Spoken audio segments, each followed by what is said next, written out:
videos where he did an album for his sister-in-law and said that he wouldn't give it to her until she commented on the video. And I joked with him saying, well, I commented, so can I have it? And shortly after I was messaged, and he said, you know, if you want one of my creations, why don't we just do a swap? And I thought, sure, why not? So I wanted to choose something that was both suitable for Mr. and for Mrs. BeadyBomBom. What I did is I made this easel frame. Actually, this little easel I purchased separately. It came with a little canvas, and I purchased it at the dollar store. Here I stamped the word passion. Then I had used a copper shiny embossing powder mix.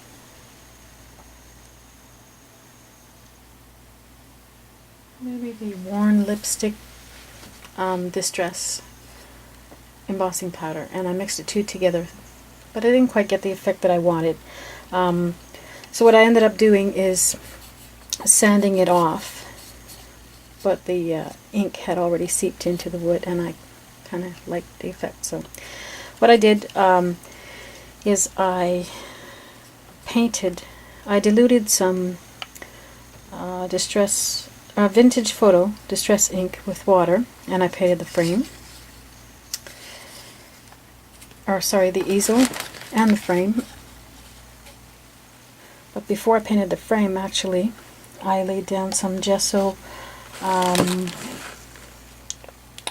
modeling paste, and I used a couple of stencils.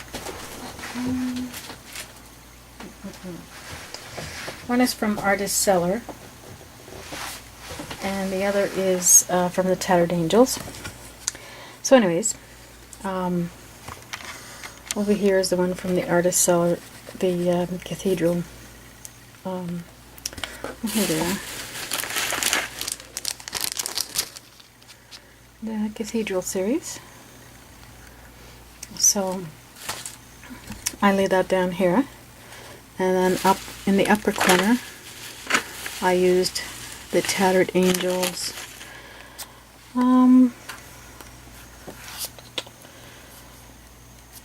I think it's called Tattered Timepiece or something like that. Anyway, we'll start over here.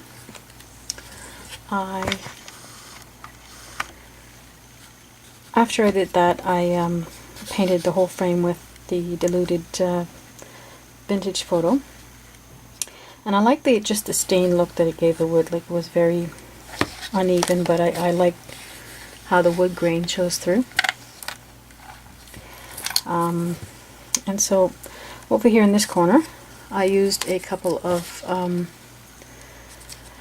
the burgundy cherry blossoms, and this little trim here that I got from Wild Orchid Crafts.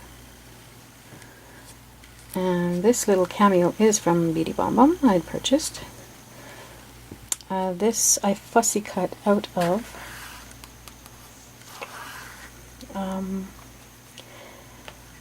the DCWV Très Chic, and I attached I made a little charm with a Singer sewing machine here.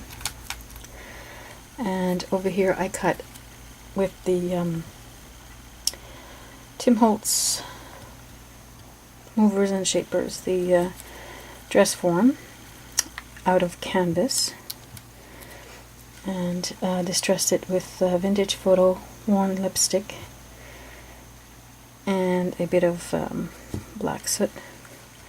And then I used a stamp from Prima, and still have a music scale here, but I stamped here with the Prima stamp, and for the spool, I just used a vintage photo. Zoom in here. And I threaded some embroidery floss around it, and I made a stick pin, and also distressed it with vintage photo worn lipstick, as well as a touch of folk art metallic bronze and metallic rose. Then I added a mirrored butterfly here. That's pretty much it on that side.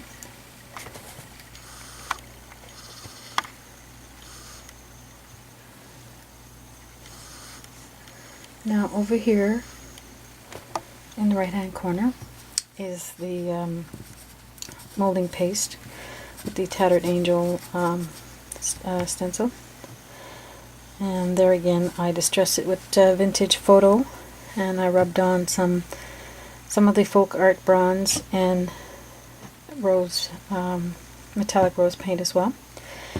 Over here we have a grunge paper hinge, and what I wanted was, this was the look I was after, but I didn't have a bronze embossing powder in the distress powder. So what I did is I had pine needle and what's it called? Spiced marmalade, and I mixed the two together. I embossed it, and then I took my black soot and I just dabbed some black soot across it, and then went over it with a little bit of bronze metallic. Now this charm that I added here was brass, and there again I added some of the metallic bronze paint and the black soot just to cut down the brassiness.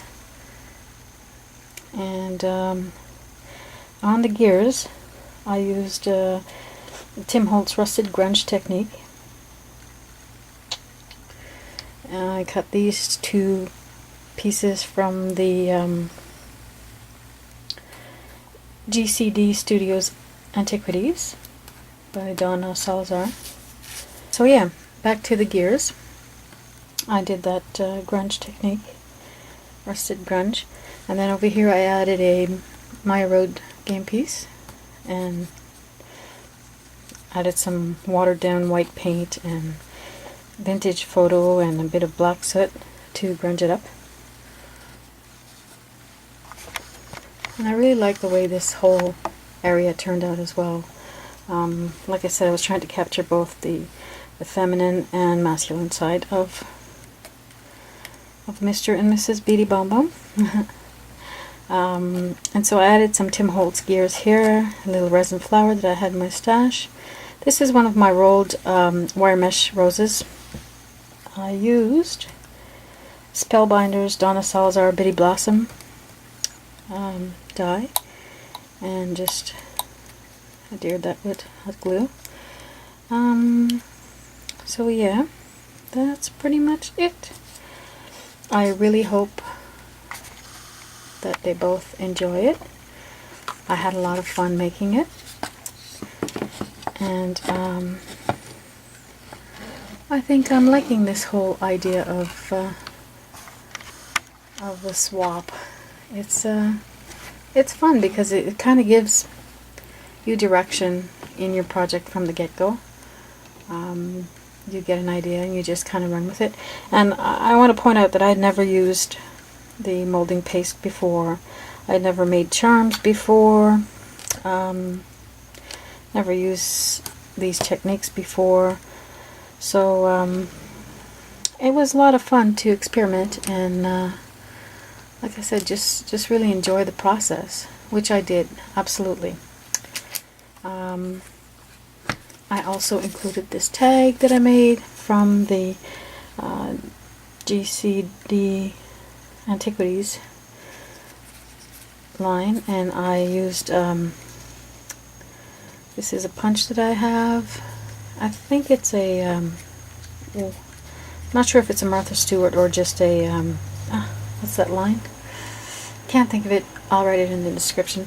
I added some white flat back pearls, and I just distressed them with worn lipstick. Here's a nice little quote by Eric Butterworth. Don't go through life, grow through life. And I thought that was appropriate for a couple, right? And this is a flower that I received as a gift from Wild Orchid Crafts. A little bling in the middle, and I'll do some journaling on the back here. So there you go, Jose and Elizabeth. I hope you enjoy the little project that I'm swapping with you guys, and I'm really excited. I'm anxious to get your project, and looking forward to it. And that's it. Thanks for watching, everyone.